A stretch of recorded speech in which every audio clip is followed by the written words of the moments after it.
It's called The View? It's called The View. It's not called The Facts. Yeah, but isn't it interesting that it's called, I mean, I don't think they meant this when Barbara Walters invented it a long time ago, but it's The View. Well, that's the problem in America. But there is one view, right, and one that's clearly true opinion, and everybody else can go sit in the corner. That's correct. Sunny Hostin just got tag-teamed on live TV.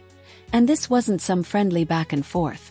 Nah, this was a full-blown verbal mugging courtesy of Maher and Megyn Kelly. It was so savage, it felt like the Geneva Convention might need an update just for daytime TV. 1 second. Sunny was sitting pretty, casually sipping her tea on The View like she ran the place. The next, boom, she was face first in those cue cards, looking like someone just hit her with a surprise eviction notice. They're disgusting. She's Anna Navarro, in your wildest imagination, you could never solo host a show. You will only ever make it as part of an ensemble, and you could never hope to achieve the success that Tucker Carlson has. So you can sit in your little cheap seats all day long and enjoy your little negative henpecking, but your careers are going nowhere, and Tucker is about to dominate. So what set this off? Picture this. A showdown so wild it made Bravo reality TV look like a church sermon. Maher came in with that dry, razored sarcasm only he can pull off, while Megyn slid in with her cold, surgical takedowns, and together, they flipped Sunny's whole segment into a demolition site. It wasn't a debate. It was an academic street fight. And poor Sunny. She showed up with a glitter pen, while they rolled in with emotional bulldozers and receipts. That soapbox she loves so much. Shaky as a dollar store IKEA knockoff. And when the dust settled, all she could do was blink. Like she just saw the final boss in her inbox labeled overdue Wi-Fi bill. I want to talk about Whoopi Goldberg because I got so many texts this week because she attacked me the week before. Sure. So everybody was like, oh, Bill, I get you're enjoying the karma. First of all, I'm going to talk about this at the end of my show next week, teaser.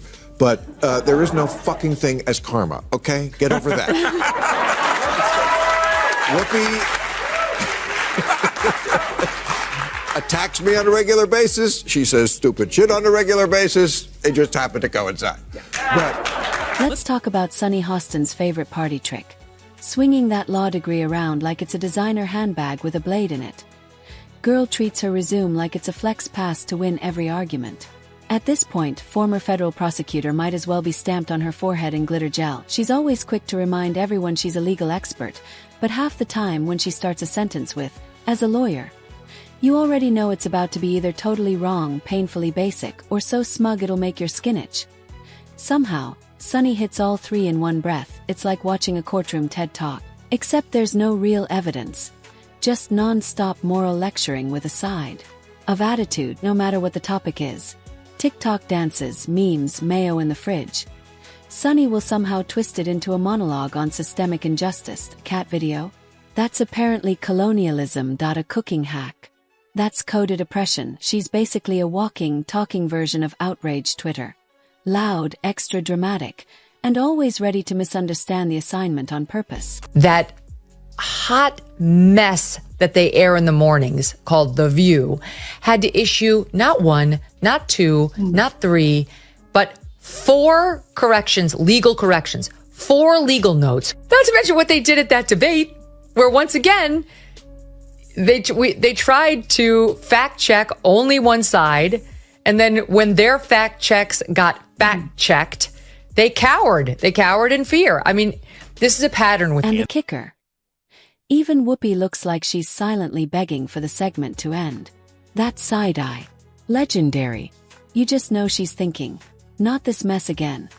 While Sunny's turning a salad recipe into a civil rights lawsuit, she didn't just lose a debate. She got flattened like roadkill in a philosophical hit and run.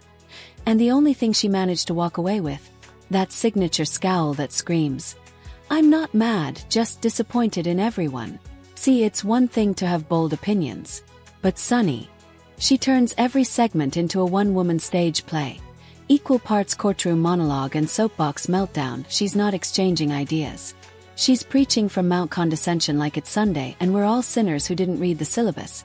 But here's the twist. Maher and Megyn Kelly don't play that game. They don't need standing ovations or dramatic pauses. They hit her with raw facts, dry wit, and surgical logic. And just like that, Sunny's TED Talk swagger turned into a cringy improv session with no punchline and zero crowd reaction. Any term you want. Okay. Because maybe that is a word that's triggering, and so let's not use that word. I don't know, want to call it the super far left, but don't tell me the left or maybe the super far right. Well, he's talking about the left. Well, then okay, but we talked about that. I mean, I think we agree about the danger of the super far right, and I can't say it enough. I think they're the bigger threat. But don't tell me that the left hasn't changed. Mm-hmm. I'm old enough to remember when it was the conservatives who hated the Jews. Yeah. Okay. Instead of adjusting, she went full throttle, talking louder, gesturing harder, like volume could make up for substance. But Maher, cool as ice. He sat back like a professor grading an overconfident freshman's essay titled "Why I'm Always Right." He didn't have to interrupt. Her own argument folded like a cheap beach chair. Each buzzword she dropped only made the hole deeper. She wasn't debating anymore, she was spiraling, one dramatic gasp at a time to be why the end. Sunny wasn't making a point. She was hosting a one-woman pity party, complete with self-righteous fireworks and zero RSVPs. Then Maher and Kelly stepped in, cool, composed, and sharper than a switchblade in a velvet case, no yelling. No theatrics, just surgical precision. She didn't clap back. She dissected, quietly, methodically, and with zero mercy, layer by layer. She stripped away Sunny Hostin's performative poise like peeling cheap laminate off a knockoff designer bag. What was left underneath? A hollow echo chamber stuffed with second-hand outrage and reheated talking points.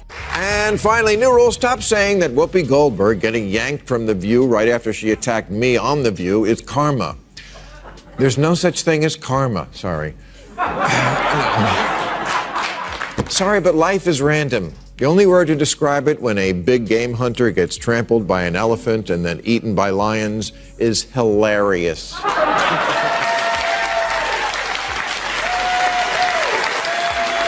The collapse. Instant. And painful to watch. This wasn't a fumble.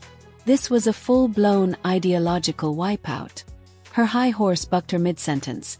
Because when you're propped up by nothing but moral superiority, even the quietest challenge hits like a wrecking ball, and Megyn didn't even raise her voice, she just pointed out the obvious. And Sunny's whole act fell apart like a cheap prop in a low-budget courtroom drama, let's be honest.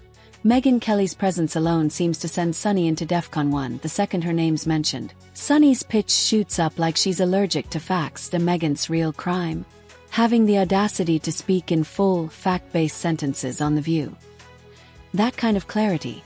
Apparently black magic in that studio if you dare bring up actual facts without a dramatic sigh, a teary meltdown, or a hair flip that could signal DEFCON 5. You're basically a threat to the ecosystem. And Maher and Kelly.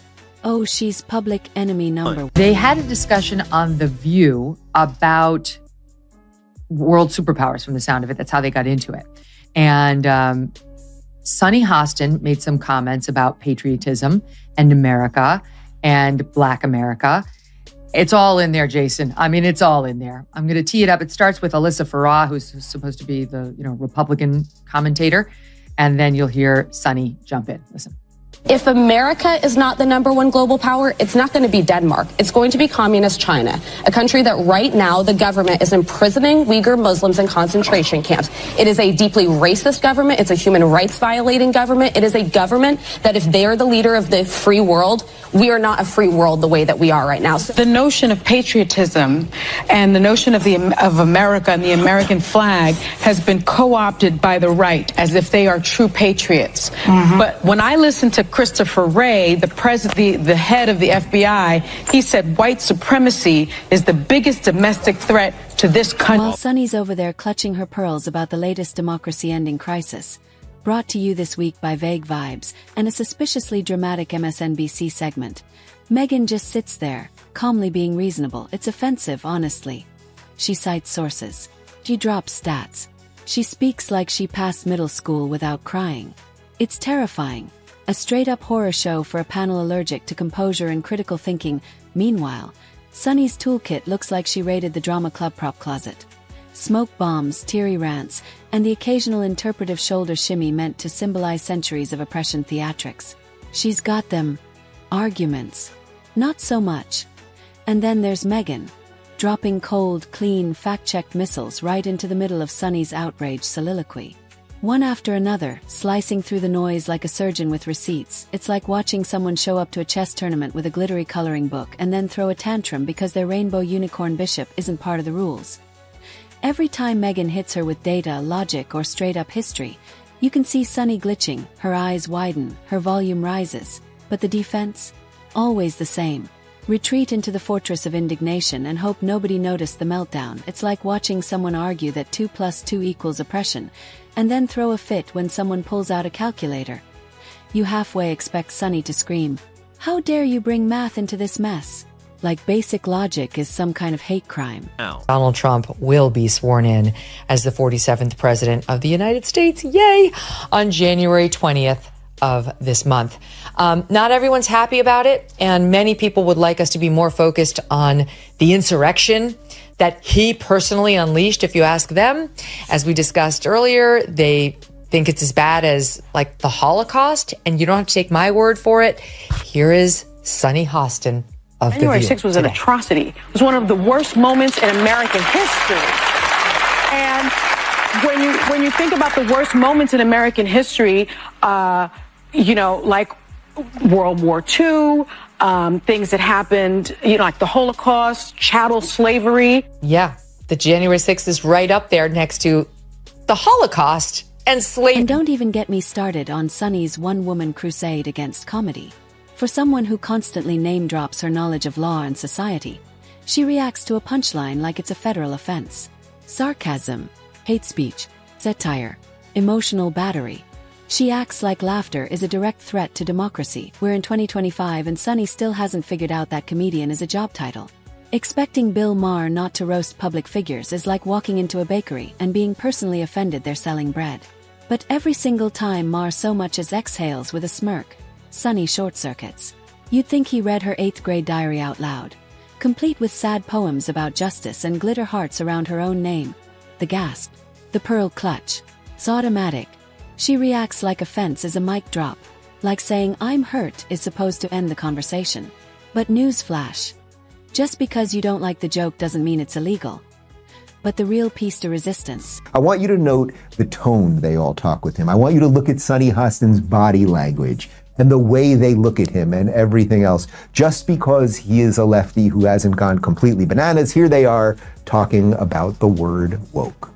The term woke has been, in my view, co-opted by the right and weaponized and bastardized. And so I was surprised to hear you use the term because historically, as you know, because I think you're quite brilliant, that woke is a word used by the Black community to note that we must be aware of social injustices. But words and so migrate. Why is that a bad thing? It's not a bad thing, and originally that was absolutely a great thing. Alert to injustice. Who's not for that? But words do migrate. Sunny Hostin's painfully cringy attempt to outsmart Bill Maher and Maher and Kelly live. It was like watching someone throw random history quotes into a blender and launch the whole mess across the stage, hoping something would stick. She was flinging references with the accuracy of a toddler hurling spaghetti at drywall. Wild, chaotic, and zero aim. She dropped half-baked legal phrases like grenades without pins. Words flying everywhere, meaning completely missing. It didn't sound profound. It sounded like she binge-scrolled Wikipedia 5 minutes before showtime and called it research. If this were a courtroom, the stenographer would have tapped out halfway through with a note that just read, "Incoherent. Send help." You could practically hear them filing for emotional hazard pay. Meanwhile, Bill Maher, stone cold, unbothered, sitting there like he was chilling in a cryo chamber. Those wild rants bounced off him like foam darts on concrete. This man has been wading through hot takes and ideological landmines since dial-up.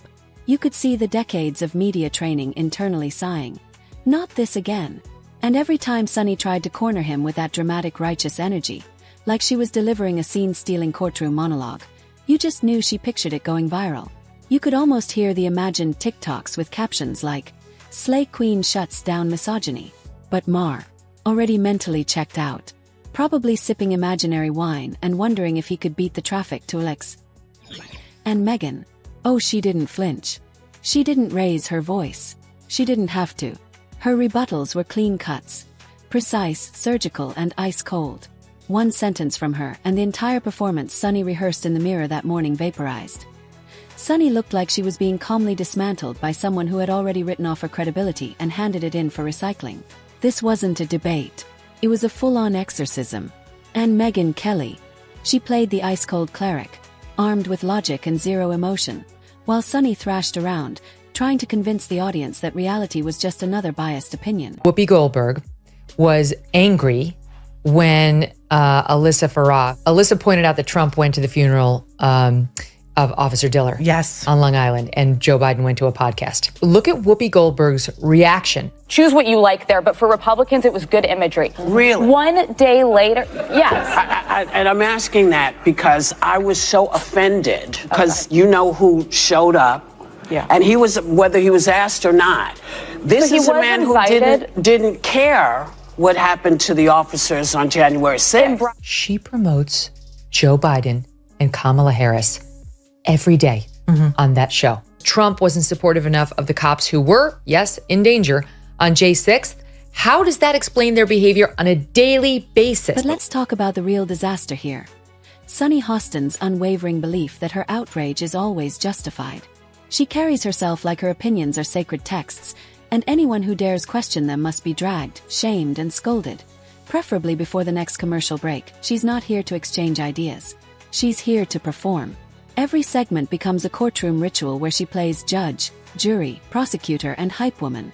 The audience, just expected to clap on cue, right after ads for joint supplements and oat milk lattes. And honestly, if she brought anything fresh to the table, it might be worth the spectacle. But no. Sunny's version of truth is just a mix of condescending tone, hand-picked stats, and guilt-tripping stories that tug just hard enough to make you second-guess having an opinion at all. She'll spend 10 minutes talking about inequality in America, using a barista's spelling error on her cup as evidence. By the end, you're not more informed. You're just mentally fried and wondering if you accidentally committed a microaggression by ordering a muffin. And here's the twist. Sunny loves to claim she's all about uplifting women, until one of them dares to challenge her. Then it's claws out, unity out the window, and the sisterhood speech gets conveniently left behind. Last week you called white Republican women cockroach. Actually, I didn't. And you said they're acting like cockroaches. I used it in a similar. Let me answer that. Okay. I used it metaphor. Here's what I'm going to ask you all to do. Here's what I'm going to ask you to do. Wow. Yeah. I'm going to ask you to tone it down a bit because I can't hear anything. No one can hear what's being said. She just said I called white women roaches. All right, we're going to go to break. We're going to break. Can't take it. And just like that, sisterhood went straight out the window and turned into open combat. The moment Maher and Kelly suggested that not every disagreement is rooted in racism or sexism, Sunny looked like she was ready to yank Megyn's woman card and shred it on live TV. Because clearly nothing screams female empowerment like gatekeeping who's allowed to think for themselves. But the real peak of this broadcast breakdown, it came when Sunny realized she was losing ground. So she pulled her classic escape move, pivot to victim mode. The logic dried up. The facts ran low. Time to flip the emotional switch. Suddenly, it wasn't a debate anymore. It was a personal attack on her entire existence. In Sunny's world, disagreeing with her isn't just wrong, it's dangerous. Dangerous to democracy, dangerous to puppies, and probably dangerous to mimosas too. Her dramatic range. Honestly, Oscar-worthy. Meanwhile, Bill Maher stayed chill. No theatrics, no spiral. Just calmly pointing out how ridiculous the whole circus had become, while Sunny fumbled for moral high ground. He hit her with one-liners that landed like truth bombs, leaving her mumbling into the mic like someone trying to reboot a frozen opinion. And by the way, out there, that hat that you keep wearing, that red hat that says "Make America Great Again," that tells people that you go along with this. So you might as well just put a swastika on the hat. Don't do that. Don't do that. Because we see it anyway. I'm not going to defend Donald Trump ever, but I would never say that we should put the swastika on the cap, because I think you can hate Donald Trump. You can't hate everybody who likes him. It's half the country. I don't want to live in that country. I don't want to live in the country where I hate half the country, and I don't hate half the country. How dare you disagree with me? Any dignity she had left at that point was buried under a mountain of deleted tweets, overcooked hot takes, and a million viewers collectively side-eyeing their TVs, just begging someone to say something that made sense. Sunny wasn't collapsing physically. She was watching her worldview unravel live on air. A worldview that couldn't handle pushback, couldn't stand comedy, and definitely couldn't survive a conversation where cue cards don't save you. She thought yelling louder would protect democracy. What she got instead? A brutal lesson in logic, humor, and the wild concept that maybe, just maybe, she isn't always the sharpest voice in the room. And while her die-hard fans will spin it as a brave stand, the rest of us saw the meltdown for what it really was. A spotlight turned all the way up, exposing a script that doesn't work anymore. We saw it for what it truly was. A full-blown tantrum in heels, clutching a microphone like it was a moral compass. Except the compass was spinning, and nobody could figure out where the outrage was even supposed to go. Die in a world where most people are just tired. Tired of the screaming, tired of the lecturing. There's a reason folks hit mute. It's not always about disagreement. Sometimes it's just about sanity. When Sunny goes on one of her 10-minute guilt marathons, people would rather take their chances with a dentist drill on max volume than sit through another lecture about how laughter is secretly oppression, because here's the bottom line. No matter how loud she gets, how many times she gasps, or how often she tries to play morality police, none of that rewrites what just happened. Sunny Hostin got cooked, roasted, dismantled. And not by shouting, but by logic, wit, and calm delivery from people who didn't need cue cards or emotional theatrics. And the remains? They're not up for debate. What's left behind spells just one thing: overexposed. But hey, if you're into public meltdowns, elite drama, and the occasional reality check served ice cold, make sure to hit that like button, subscribe for more, and we'll see you in the next one. His saga, far from over.